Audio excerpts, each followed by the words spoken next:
Bapak, Ibu, dan saudara-saudara yang terkasih di dalam nama Tuhan, pada saat ini kita akan bersama membangun ibadat kita, dan ini adalah ibadat Patuain Berayat, dan dalam Patuain ini juga kita akan persiapkan diri untuk memenuhi panggilan Tuhan dalam perayaan Hari Raya Persembahan GKJB Malang yang pertama tahun 2020.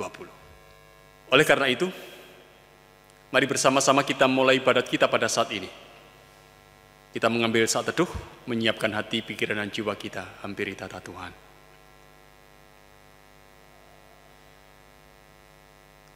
Ibadah kami pada saat ini kami lakukan di dalam nama Allah Bapa yang telah menciptakan langit dan bumi, Allah yang setia pada apa yang sudah diciptakannya dan yang kekal kasih-Nya.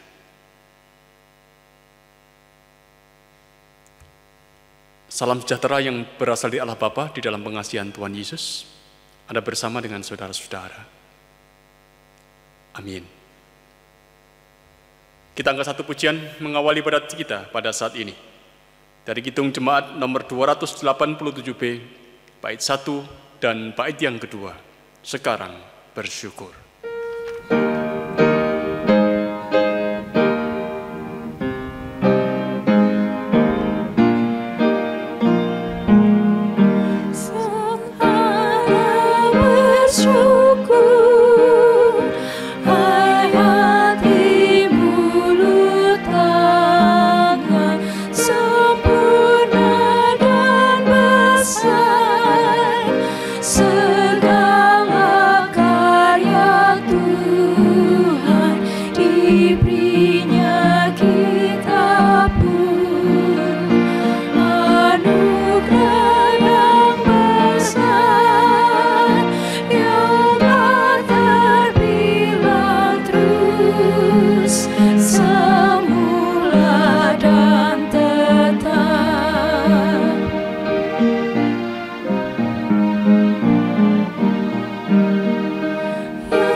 Mari bersama-sama kita akan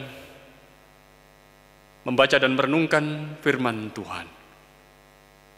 Sebelumnya mari bersama-sama kita berdoa.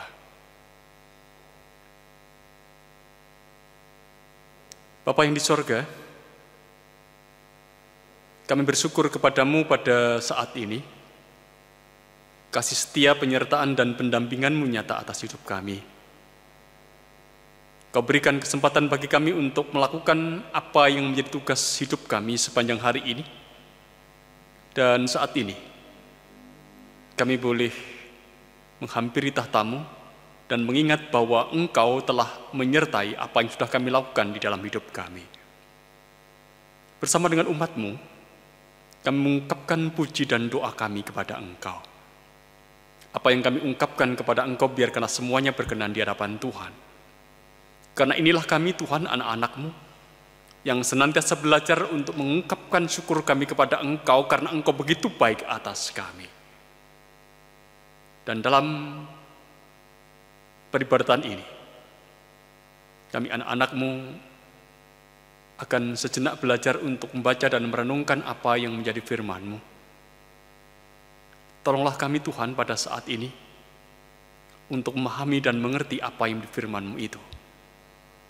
Kami adalah pribadi-pribadi yang terbatas. Oleh karena itu mohon urapan Tuhan dalam karya Roh Kudus. Supaya sekalipun kami ada dalam keterbatasan, Engkau tetap memberikan kesempatan bagi kami untuk mengerti dan tahu apa yang harus kami lakukan dalam kehidupan kami, sebagaimana firman-Mu. Kami anak-anak-Mu Tuhan, siap mendengarkan sabda-Mu, hanya dalam nama Tuhan kami, Yesus Kristus, yang menjadi selamat kami yang hidup. Amin. Bapak, Ibu, dan saudara-saudara, dan anak-anak yang dikasihi dan yang mengasihi Tuhan, firman Tuhan yang akan kita baca dan kita renungkan bersama pada saat ini. Kita akan perhatikan tulisan Lukas yang kedua, yaitu dalam Kisah Para Rasul pasal 5, ayat 1 sampai ayat yang ke-11, yang dituliskan kepada kita semua. Ada seorang lain yang bernama Ananias. Ia beserta istrinya Safira menjual sebidang tanah. Dengan setahu istrinya, ia menahan sebagian dari hasil penjualan itu dan sebagian lain dibawa dan diletakkannya di depan kaki rasul-rasul. Tetapi Petrus berkata, "Ananias, mengapa hatimu dikuasai iblis, sehingga engkau mendustai Roh Kudus dan menahan sebagian dari hasil penjualan tanah itu? Selama tanah itu tidak dijual, bukankah itu tetap kepunyaanmu? Dan setelah dijual, bukankah hasilnya itu tetap dalam kuasamu? Mengapa engkau merencanakan perbuatan itu dalam hatimu? Engkau bukan mendustai manusia, tetap mendustai Allah." Ketika mendengar perkataan itu, rebahlah Ananias dan putuslah nyawanya. Maka sangat ketakutan semua orang yang mendengar hal itu. Lalu datanglah beberapa orang muda. Mereka mengapani mayat itu, mengusungnya keluar dan pergi menguburnya. Kira-kira 3 jam kemudian masuklah istri Ananias, tapi ia tidak tahu apa yang telah terjadi. Kata Petrus kepadanya, "Katakanlah kepadaku, dengan harga sekiankah tanah itu kamu jual?" Jawab perempuan itu, "Betul, sekian." Kata Petrus, "Mengapa kamu berdusta?"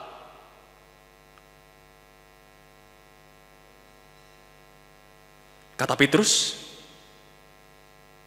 "Mengapa kamu berdua bersepakat untuk mencobai Roh Tuhan? Lihatlah, orang-orang yang baru mengubur suamimu berdiri di depan pintu, dan mereka akan mengusung engkau juga keluar." Lalu rebahlah perempuan itu ketika itu juga di depan kaki Petrus dan putuslah nyawanya. Ketika orang muda itu masuk, mereka mendapati dia mati. Lalu mereka mengusungnya keluar dan menguburnya di samping suaminya.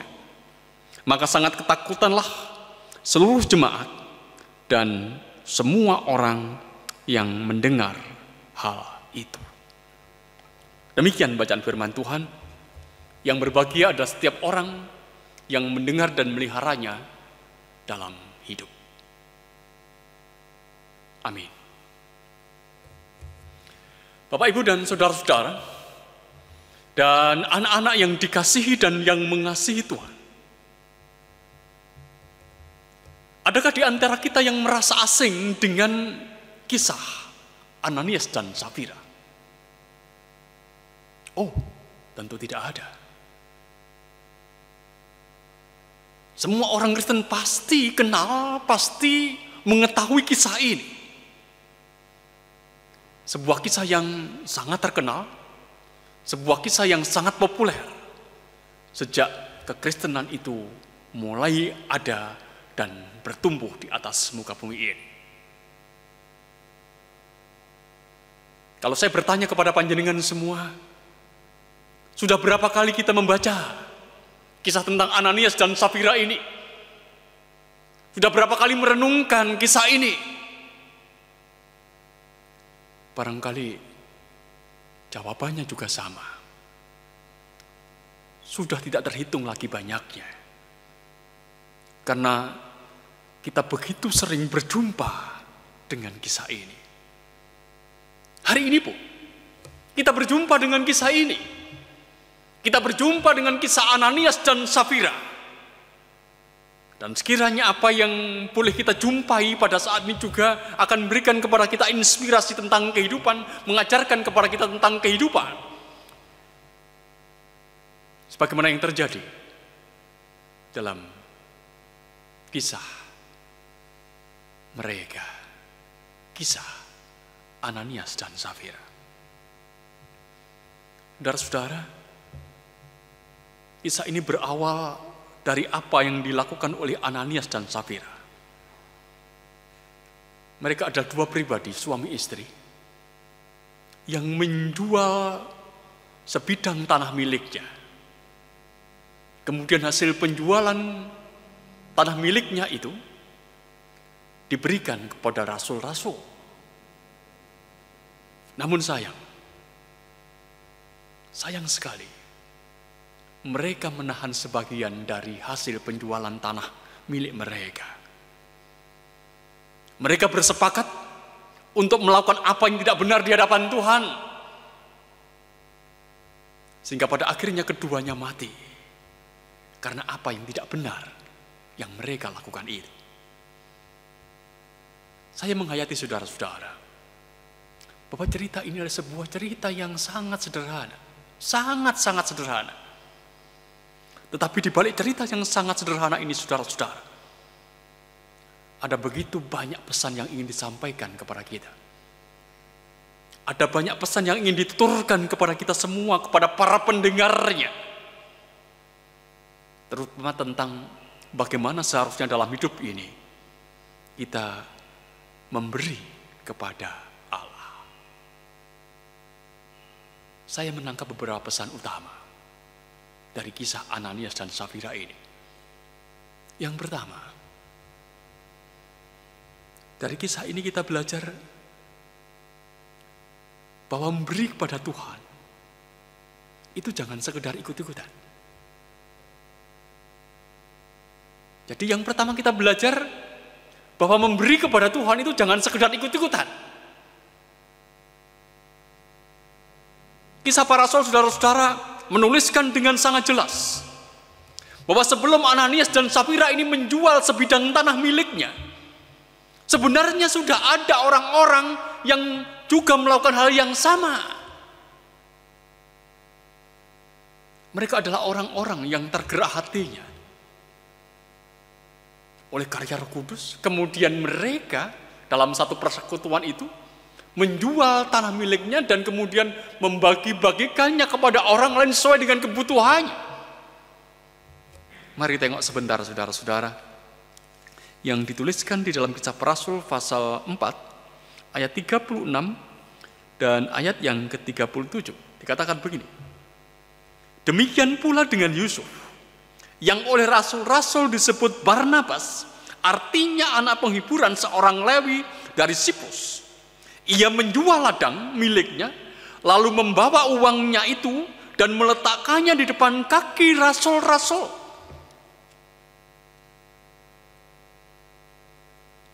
Orang yang menjual ladangnya itu adalah Yusuf. Dalam kehidupan gereja awal, artinya dalam kehidupan gereja purba ketika gereja mulai bertumbuh setelah peristiwa Pentakosta, saudara-saudara. Sebenarnya kalau ada orang percaya atau orang Kristen itu menjual tanahnya atau menjual ladangnya, kemudian memberikannya kepada rasul-rasul supaya dibagi-bagikan kepada orang lain sesuai dengan kebutuhannya, itu adalah hal yang wajar. Hal yang biasa dilakukan. Karena pada awalnya disampaikan kepada kita dalam Kisah Para Rasul pasal 2. Ayat yang ke-45 dikatakan kepada kita selalu ada orang yang menjual tanah. Dan kemudian membagikan hasil penjualan itu kepada orang-orang yang percaya yang lainnya sesuai dengan kebutuhannya. Dan kita boleh mengatakan, ini adalah gaya hidup jemaat awal. Ini adalah gaya hidup jemaat purba. Sebagaimana juga sudah dilakukan oleh Yusuf seperti disebutkan dalam pasal 4 ayat 36 dan ayat 37 tadi. Dan Ananias serta Safira, saudara-saudara, tampaknya mau menirukan mereka.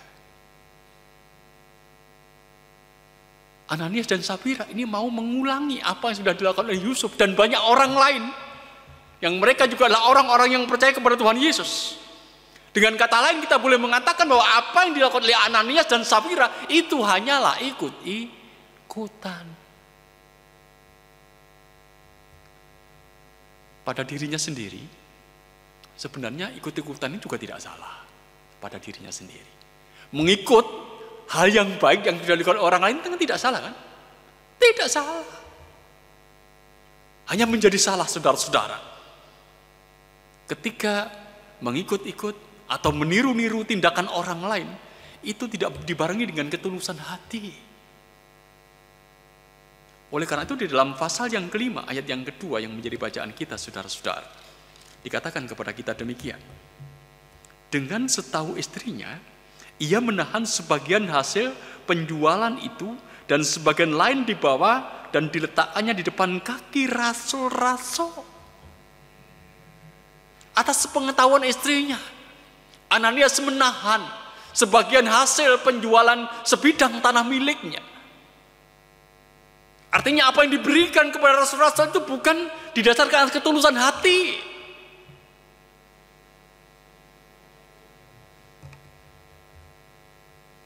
Dan nampaknya, saudara-saudara, ketidaktulusan hati inilah yang kemudian menjadi bencana atas hidupnya.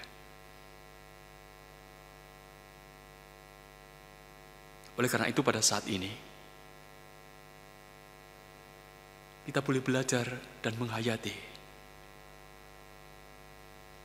di dalam kehidupan kita.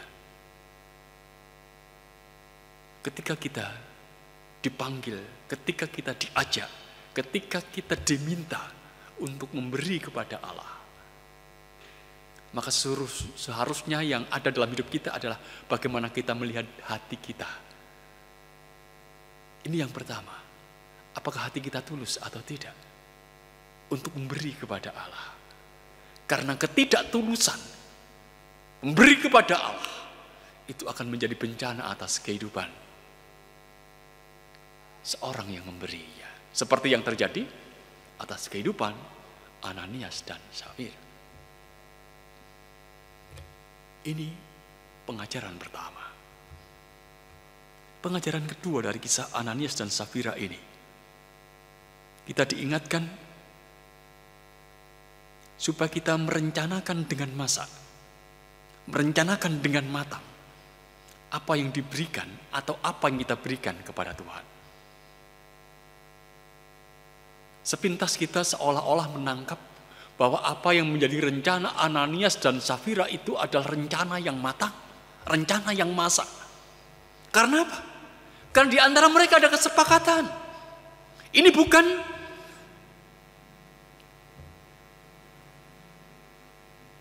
seseorang yang berikan kepada Tuhan, bukan. Tapi ini ada dua orang. Kalau dua orang berikan kepada Tuhan itu berarti mereka sudah berbicara. Mereka sudah berembuk, mereka sudah berdiskusi. Berapa yang mereka berikan kepada Tuhan atau apa yang mereka berikan kepada Tuhan. Di samping itu, yang namanya orang menjual tanah, itu kan tidak seperti orang menjual tahu.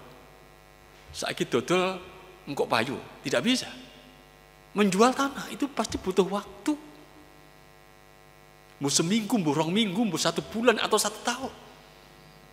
Waktu yang dibutuhkan untuk menjual tanah ini, saya memahami bahwa ini ada juga waktu bagi mereka untuk memantapkan kesepakatan mereka berdua untuk memberikan hasil penjualan mereka itu kepada Tuhan.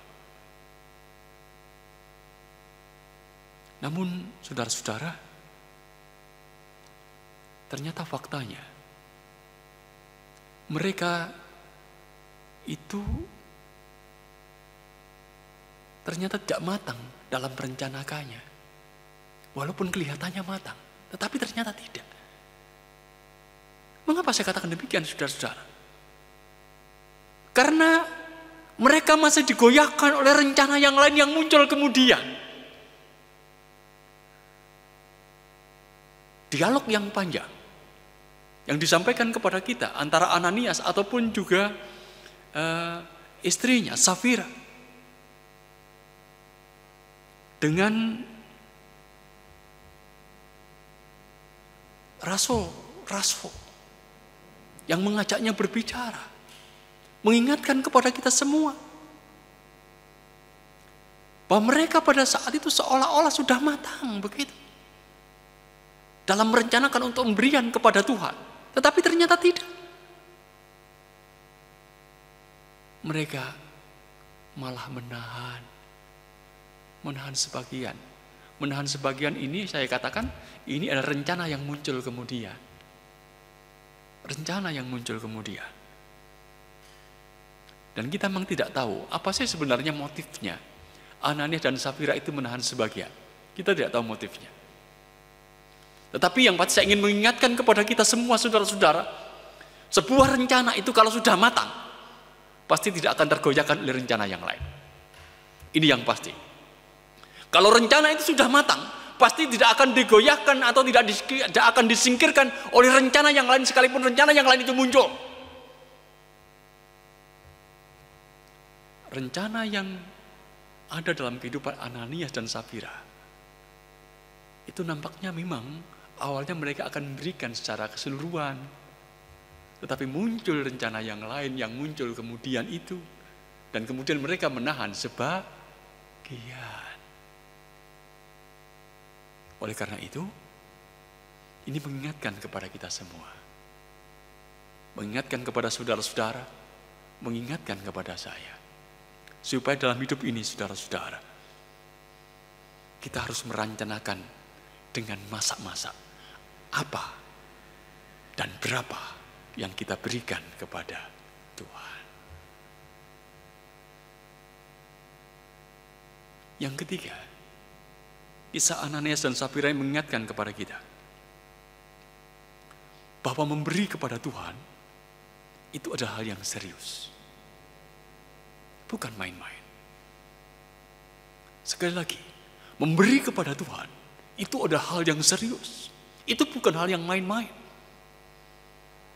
Ananias dan Safira, saudara-saudara, nampaknya tidak memandang serius apa yang ia harus berikan kepada Tuhan. Itu sebabnya dengan gampang mereka mengubah rencananya. Mungkin pada saat itu mereka berpikir, wong tidak ada orang lain yang tahu aja kok. Tidak ada tetanggaku yang tahu. Atau kenalanku tidak ada yang tahu. Begitu.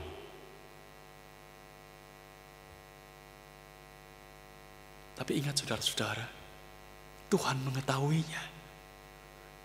Tuhan mengetahuinya. Ia tahu sedari awal rencana yang ada di dalam diri Ananias dan Safira untuk memberikan sesuatu kepada dirinya. Allah tahu. Allah mengetahui apa yang menjadi isi hati manusia. Oleh karena sebenarnya kita juga belajar untuk berhati-hati dengan apa yang ada dalam hati kita. Karena apa yang sudah kita ungkapkan, meskipun itu masih dalam hati kita, itu sebenarnya adalah hak Tuhan. Ini yang perlu kita ingat. Apa yang kita ungkapkan, sekalipun itu masih dalam hati. Berdasarkan kisah ini, sebenarnya ingin mengingatkan kepada kita, itu sudah menjadi hak Tuhan. Jangan pernah mengubahnya. Seolah-olah Ananias dan Safira ini ingin menegaskan kepada kita semua dengan apa yang dilakukannya. Ia bermain-main dengan apa yang menjadi rencananya. Dan ia mempermainkan Tuhan. Saya mengajak Bapak, Ibu, dan Saudara untuk membandingkan apa yang menjadi surat Rasul Paulus kepada jemaat di Galatia. Pasal yang ke-6 ayat yang ke-7 dikatakan begini. Jangan sesat Allah tidak membiarkan dirinya dipermainkan. Karena apa yang ditabur orang, itu juga yang akan dituainya. Allah tidak membiarkan dirinya dipermainkan. Dalam konteks ini saudara-saudara, kita boleh mengatakan bahwa Ananias dan Safira itu mempermainkan Tuhan. Dan akibatnya jelas. Mereka merusakkan hidup mereka sendiri. Karena pada akhirnya mereka berjumpa dengan wajah kematian. Akibat tindakan main-main, tidak serius untuk memberikan kepada Tuhan. Maka kehidupannya dirusakkan sendiri. Dan mereka berdua berhadapan dengan maut. Bapak, Ibu, dan saudara-saudara yang dikasihi dan yang mengasihi Tuhan. Itu adalah kisah Ananias dan Safira.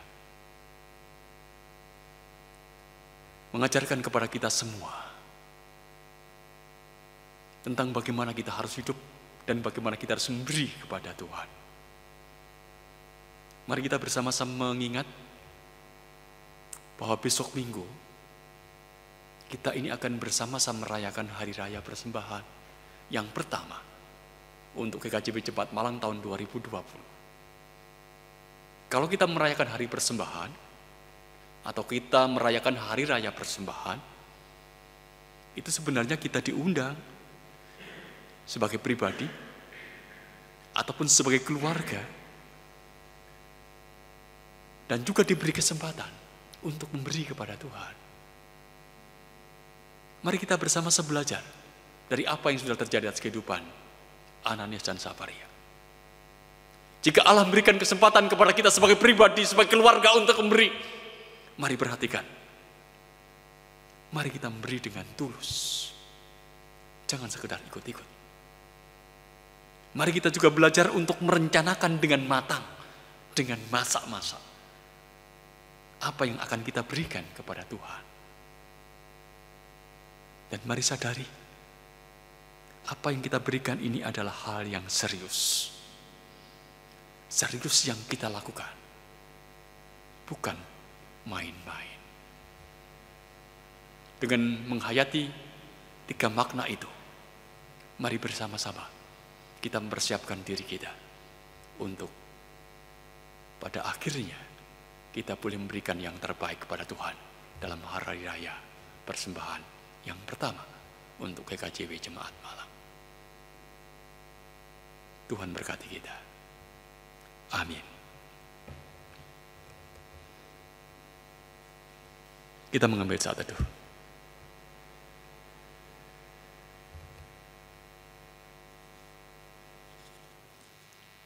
Jemaat yang dikasihi dan yang mengasihi Tuhan, dengan pengakuan bahwa Tuhan telah memberkati kehidupan kita, pada saat ini kita juga diberi kesempatan untuk memberikan persembahan kepadanya. Dan mari kita menghimpun persembahan kita dengan kita iringi satu pujian dari Kidung Jemaat nomor 365B, bait yang keempat dan bait yang ke-6.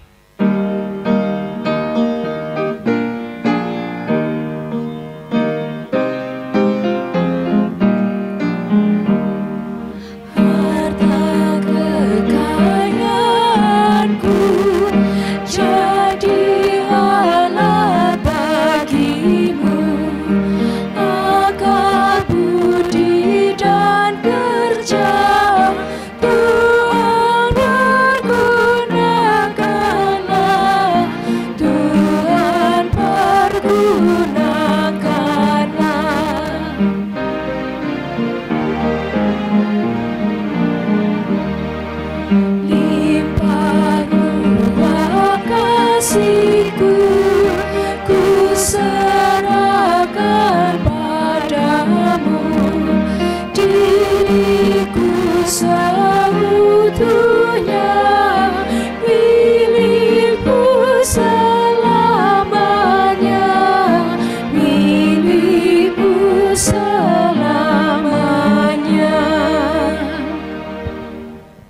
Bapak Ibu dan saudara-saudara yang dikasihi dan yang mengasihi Tuhan, mari bersama-sama kita kembali hampiri Allah Tuhan kita dalam kita berdoa.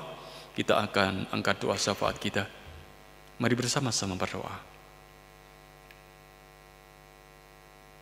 Bapa yang di surga, kami bersyukur kepadamu kalau Engkau telah menyertai dan pimpin kami ketika kami bersama-sama bangun ibadat menikmati persekutuan kami dengan Engkau dan dengan saudara-saudara kami yang lain dalam Kristus Yesus. Apa yang boleh kami lakukan, biarkanlah semuanya berkenan di hadapan Tuhan. Jadikan kami semakin boleh memahami akan kebaikan Tuhan yang nyata atas hidup kami.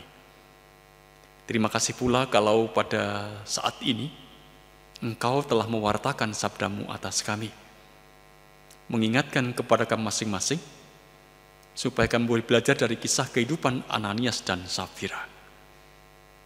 Engkau mengingatkan kepada kami bagaimana kami harus memberi kepada Engkau.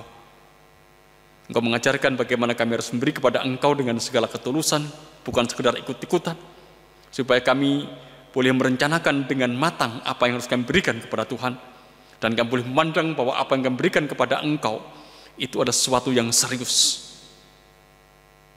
di dalam kehidupan kami.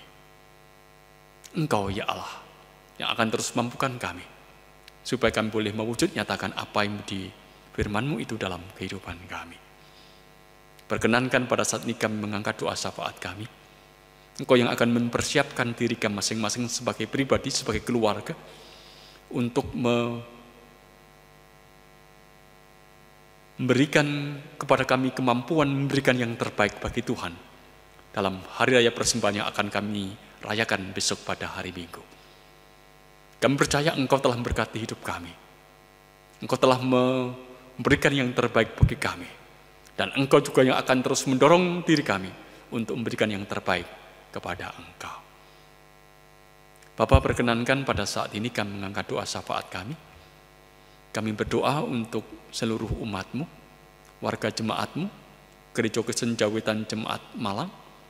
Tuhan yang akan senantiasa menaungi, Tuhan yang akan senantiasa memberkati.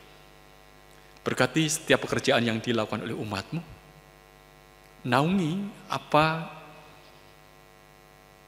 yang menjadi harapan dan mimpi dari setiap umat-Mu.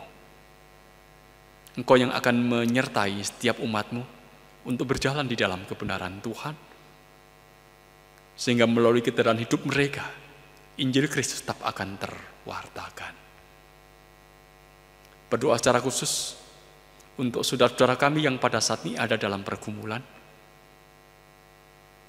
bergumul dengan sakit dan penyakit, bergumul dengan kehidupan keluarga, dan relasi yang tidak benar satu dengan yang lain, yang bergumul dengan kegelapan hati, yang bergumul dengan pekerjaan mereka masing-masing, yang bergumul dengan kegelapan hati, ataupun juga yang bergumul dengan persoalan-persoalan yang sebenarnya kami tak bisa menyebutnya satu persatu.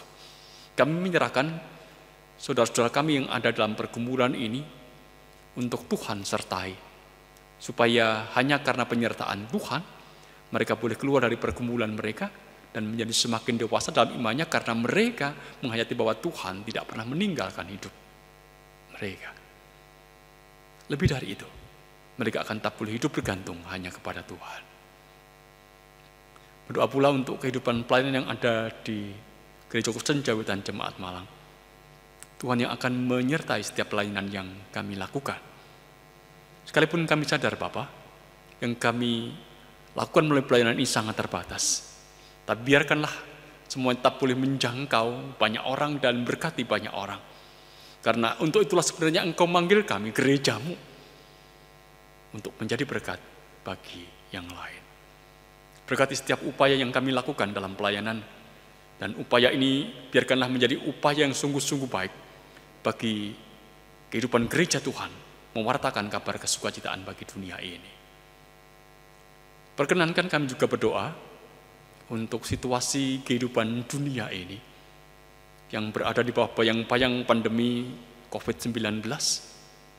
Kami berharap kepada Tuhan supaya Tuhan sendiri yang akan terus campur tangan, yang pada akhirnya memulihkan dunia ini dari kesesakan yang dialaminya karena pandemi ini. Berikan kepada saudara-saudara kami yang berupaya untuk terus bertahan di dalam kehidupannya, menemukan jalan terbaik bagi keberadaan krisis karena pandemi ini. Dan berkatilah saudara-saudara kami semua yang berada di garis depan dalam mengupayakan pemulihan atas dunia yang ada dalam pandemi ini. Mereka para dokter, para perawat, Tuhan yang akan senantiasa menaungi dan berkati. Demikian pula mereka yang kehilangan orang-orang yang mereka cintai karena pandemi ini, Tuhan yang menghiburkan. Jagailah diri kami, jagailah setiap umat-Mu, supaya mereka tetap ada dalam sehat dan dalam perlindungan Tuhan. Bapa di sorga, kami pada saat ini juga berdoa untuk kehidupan negeri ini, di mana kami hidup. Engkau yang akan memimpin negeri kami, Engkau yang akan berkati para pemimpin negeri kami, dari presiden sampai pejabat yang berada di tingkat paling bawah. Tuhan yang menyertai dan berkatinya, supaya para pejabat ini akan tetap boleh berkoordinasi, mereka tetap boleh melakukan tugasnya satu dengan yang lain dalam satu rangkaian gerak untuk mengupayakan pemulihan nyata atas negeri ini.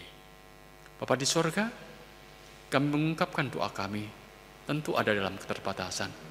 Engkau sendiri yang akan senantiasa menyempurnakan doa kami. Dan kami percaya semuanya itu pulih sempurna hanya dalam nama Tuhan kami, Yesus Kristus. Amin.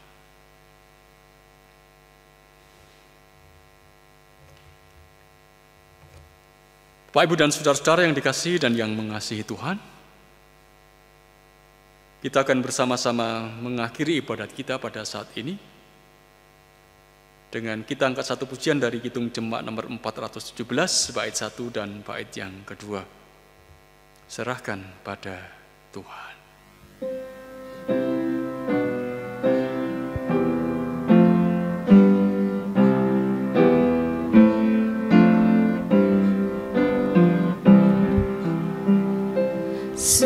Serahkan pada Tuhan seluruh jalanmu,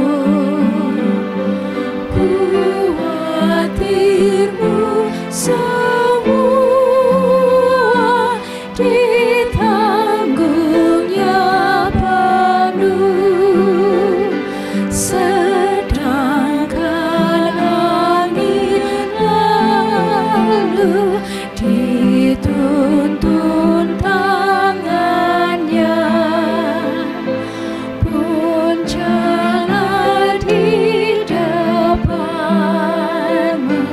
Tuhan mengaturnya.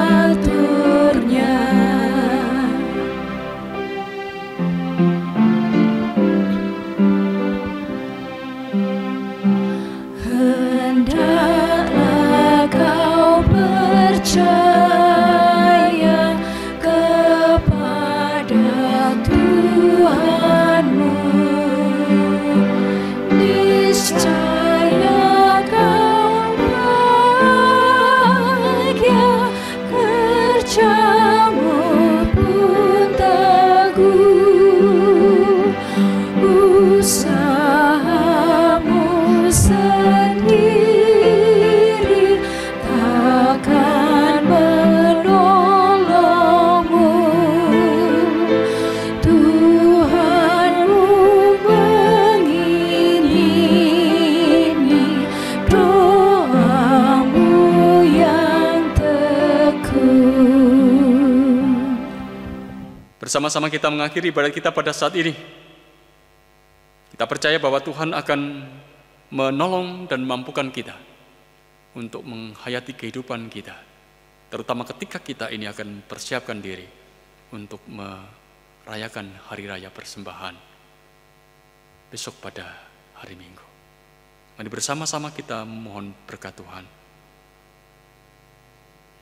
Allah yang kami sebut dalam nama Bapa, Putra, dan Roh Kudus, yang menjadi sumber dari segala berkat, sumber segala kekuatan, keselamatan, kesentosaan, akan senantiasa beserta dengan kita semua, saat ini sampai selama-lamanya. Amin. Demikian ibadat kita pada saat ini, biarkanlah semuanya menjadi berkat bagi kita semua. Terima kasih.